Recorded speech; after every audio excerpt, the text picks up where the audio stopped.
सच्चा न्याय motivational story. दोस्तों, एक बार एक राजा शिकार खेलने गया।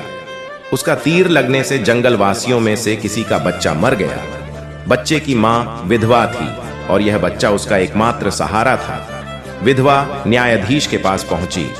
रोती पीटती विधवा न्यायाधीश के पास पहुंची और उससे फरियाद की। जब न्यायाधीश को पता चला कि बालक राजा के तीर से मरा है, तो उनकी समझ में नहीं आया कि वह इंसाफ कैसे करे।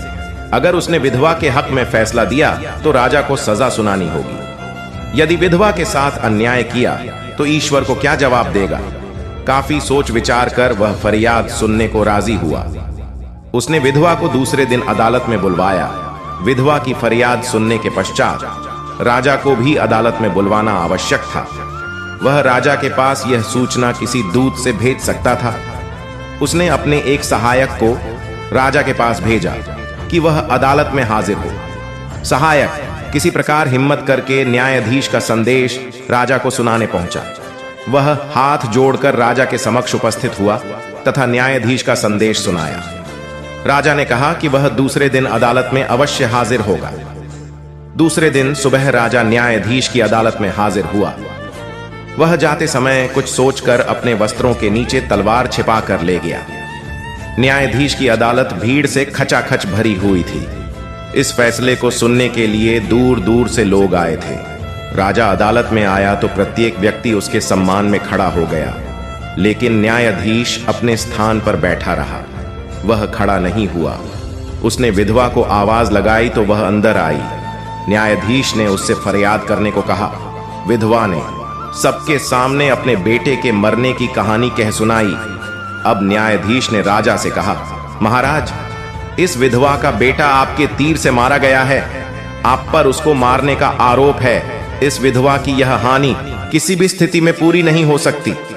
मैं आदेश देता हूं कि किसी भी हालत में इसका नुकसान पूरा करें। राजा ने उस विधवा से क्षमा मांगी और कहा, मैं तुम्हारे इस नुकसान को पूरा नहीं कर सकता, किंतु इसकी भरपाई के लिए मैं पूरी उम्र तुम्हारा सारा खर्च उठाने तथा तुम्हारी सेवा करने का वचन देता हूं, जिसे तुम्हारी जिंदगी सुख चैन से कट सके। विधवा राजी हो गई।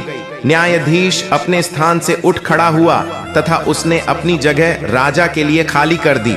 राजा बोला, न्यायाधीश जी, अगर आपने फैसला करने में मेरा सम्मान नहीं किया होता तो मैं तलवार से आपकी गर्दन काट देता। कहकर उसने अपने वस्त्रों में छिपी तलवार बाहर निकालकर सबको दिखाई। न्यायाधीश सिर झुकाकर बोला, महाराज, अगर आपने मेरा आदेश मानने में जरा भी टाल मटोल की होती तो मैं हंटर से आपकी खाल उधड़वा देता।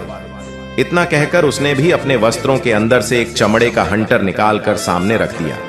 राजा न्यायाधीश की बात से बड़ा प्रसन्न हुआ और उसने उसे अपनी बाहों में भर लिया। दोस्तों, आपको यह कहानी कैसी लगी? नीचे कमेंट करके हमें जरूर बताइएगा।